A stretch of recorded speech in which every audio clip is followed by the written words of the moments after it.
پڑھ رہا ہوں۔ اس لیے پہلے تو میں آپ کو ایک طریقہ عرض کرتا ہوں کہ جس سے وسوسہ شیطانی بہت کم ہو جاتے ہیں۔ مثال کے طور پر نبی کریم صلی اللہ علیہ وسلم نے ارشاد فرمایا کہ جب تم نماز کی جگہ کھڑے ہو جاؤ تو اپنی دائیں طرف پہلے یوں پڑھو اعوذ باللہ من الشیطان الرجیم، اور پھر اپنے دائیں طرف بائیں طرف یعنی لیفٹ سائڈ پر 3 بار تھو کر دو۔ یعنی ہم نے تھوکنا نہیں ہے، یہ بس ذہن میں یا نیت کر لیں، ارادہ یہ کر لیں جس سے میں شیطان کے منہ پر تھوک رہا ہوں، لیکن تھوکیں گے نہیں کیونکہ آپ مسجد میں کھڑے ہیں یا کمرے میں کھڑے ہوئے ہیں، تو اس کی برکت سے شیطان دور بھاگ جاتا ہے۔ تو ایک تو یہ عمل اختیار کریں۔ دوسری بات یہ کہ وضو کامل کریں۔ نامکمل وضو کی نحوست یہ ہوتی ہے کہ نہ صرف خود انسان صحیح طرح نماز نہیں پڑھ سکتا، شیطان اس پہ غالب آتا رہتا ہے، بلکہ ایک دفعہ نبی کریم صلی اللہ علیہ وسلم نے نماز پڑھائی تو آپ کو کچھ سہو ہوا اس کے اندر۔ جب نماز ختم ہو گئی تو پھر آپ نے تمام صحابہ سے ارشاد فرمایا جو پیچھے نماز پڑھ رہے تھے کہ تم لوگ کامل وضو کیا کرو، اس لیے کہ جب تم ناقص وضو کرتے ہو تو اس کی وجہ سے ہی امام کو اشتباہ لگ جاتا ہے۔ یعنی کیا مطلب کہ امام کو جو مسٹیک ہوتی ہے، آیتیں گڑمڑ سی محسوس ہوتی ہیں، یہ بعض اوقات پیچھے کھڑے ہوئے لوگوں کے نامکمل وضو کا نتیجہ ہوتا ہے کہ اس کا یعنی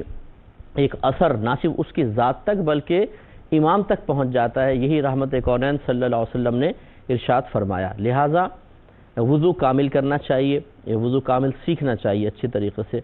اور یہ ہم نے کتاب الوضو جب چل رہا تھا تو میں نے پورا طریقہ آپ کی خدمت میں عرض کیا تھا، تو اگر یوٹیوب وغیرہ پر یا کسی طریقے سے آپ وہ پروگرامز پہلے والے دیکھ لیں، شروع والے، تو آپ کو مل جائے گا۔ پھر اس کے بعد ایک یہ ہوتا ہے کہ جو کچھ آپ نماز میں پڑھ رہے ہیں اس کا ترجمہ سیکھ لیں۔ یعنی جیسے الحمد شریف آپ بکثرت الحمد شریف تو پڑھنی اس کا پورا اردو ترجمہ،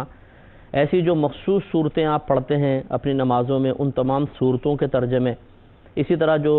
تکبیرات وغیرہ ہیں، مثلا جیسے ثنا ہے اس کا ترجمہ، سمع اللہ لمن حمدہ ربنا ولک الحمد اس کا ترجمہ، پھر سبحان ربی الاعلی سبحان ربی العظیم ان سب کے تراجم، ایسے التحیات کا، درود ابراہیمی کا، پھر اس کے بعد دعا۔ اس کا فائدہ یہ ہوتا ہے اس طرح دعا قنوت کا ترجمہ کہ مثال کے طور پہ جب آپ امام کے پیچھے نماز پڑھ رہے ہیں، امام صاحب الحمد شریف پڑھیں، آپ اس کے ترجمے پر غور شروع کر دیں، یعنی اس کا ترجمہ کرتے جائیں۔ آپ کو کیونکہ ترجمہ آتا ہے تو پھر ذہن نماز کی طرف رہے گا۔ اور اسی طریقے سے تمام جو تکبیرات ہیں، چاہے وہ تکبیرات انتقال ہوں یا تسبیحات وغیرہ ہوں، ثنا ہو، ذکر الہی ہو، ان تمام کے چونکہ آپ تراجم نکال چکے ہیں تو ہر ایک تکبیر لگاتے ہوئے، تسبیح پڑھتے ہوئے وہ ترجمہ ذہن میں آتا ہے تو بہت حد تک انسان کی توجہ نماز کی طرف رہتی ہے۔ ایک فقہ نے فرمایا وساوس دور کرنے کے لیے کہ جہاں جہاں مختلف ارکان میں نگاہوں کی حفاظت کا حکم ہے کہ یہاں نگاہ رکھنی ہے، وہاں پر اپنی نگاہ کو جما کر رکھیں، ہٹائیں نہیں۔ مثال کے طور پہ حالت قیام میں سجدے کی جگہ کو دیکھنا مستحب ہے، حالت رکوع میں پاؤں کی پشت پر یا انگوٹھے پہ دیکھنا مستحب ہے، جب آپ سجدے میں جائیں تو ناک کی نوک کو دیکھنا مستحب ہے، جب اتحیات میں بیٹھے تو گود پر نگاہ رکھنا مستحب ہے، اور سلام پھیرتے ہوئے اپنے کندھوں کے اوپر نگاہ رکھنا مستحب ہے۔ ہمارے بعض بھائی پوری صفیں دیکھتے ہیں، آگے بڑھ کے یوں دیکھیں گے، یہ کوئی سنت نہیں ہوتی۔ یہ مطلب پرانے افراد ہوتے ہیں، نماز پڑھ رہے ہیں، صحیح نماز معذرت کے ساتھ پہلے سیکھی نہیں ہوتی، اور یہ بچوں کے لیے ایک غلط مثال قائم کرتے ہیں، الٹے سیدھے طریقے سے تکبیرات لگا رہے ہوتے ہیں، الٹے سیدھے طریقے سے سلام پھیر رہے ہوتے ہیں، اور بچے ان کو دیکھ کر خلاف سنت طریقے سیکھ رہے ہوتے ہیں۔ اس لیے ہماری گزارش یہ ہے، جو ہمارے دیکھنے والے بھائی ہیں، بہنیں ہیں، ہمارے بزرگ ہیں، آپ ہمارے سراخوں پر برا مت مانیے گا، لیکن ایک دفعہ ذرا جو کچھ آپ نے نماز سیکھی ہوئی ہے پہلے وہ کسی اچھے عالم دین کو ایک دفعہ سنا دیں، جو کچھ آپ پڑھتے ہیں یہ بھی سنا دیں، اور جو کچھ آپ افعال ادا کرتے ہیں ان کو یا تو زبانیہ بتا دیں کہ میں ایسا کرتا ہوں،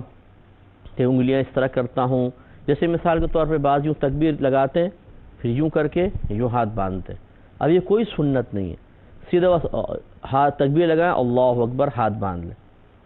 یہ کر کے پھر یہ کرنے کی کیا ضرورت ہے؟ یہ ورزش کرتے ہیں، پتہ نہیں کیا کرتے ہیں، اور پھر یہ اللہ اکبر چھوڑ دیا پھر ہاتھ باندھتے ہیں۔ سنت طریقہ یہی ہے کہ اللہ اکبر کہیں اور سیدھے ہاتھ باندھ لیں۔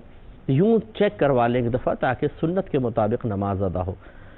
خلاصہ کلام یہ کہ وساوس شیطانی سے محفوظ رہنے کے لیے ایک طریقہ یہ ہے کہ جہاں فقہا نے مختلف ارکان میں نگاہ رکھنے کا حکم دیا اس مقام کی محافظت کی جائے تو بہت حد تک وسوسوں سے بچ سکتے ہیں۔ اور ایک طریقہ اعظم کے لیں اس کو، بہت بڑا طریقہ جو نبی کریم صلی اللہ علیہ وسلم نے تعلیم فرمایا، آپ نے صحابہ کرام علیہم الرضوان سے فرمایا کہ جب تم نماز پڑھو تو اس طرح نماز پڑھو جیسے کہ تم اللہ تبارک و تعالیٰ کو دیکھ رہے ہو،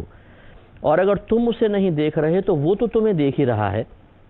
یہ ایک بہت ہی بہترین طریقہ ہوتا ہے کہ پوری نماز میں یہ خیال راسخ کر لینا اپنے قلب میں اور اس کو حاضر رکھنا کہ مجھے اللہ دیکھ رہا ہے۔ اگر آپ اپنے دل میں جیسے امام کے پیچھے کھڑے ہیں دل میں یوں کہتے چلے جائیں اللہ مجھے دیکھ رہا ہے، اللہ تعالیٰ مجھے دیکھ رہا ہے، اللہ تعالیٰ مجھے دیکھ رہا ہے، اللہ مجھے دیکھ رہا ہے، اللہ مجھے دیکھ رہا ہے، تو اتنی پرفیکٹ نماز ہوگی آپ کی کہ کوئی وسوسہ نہیں آئے گا۔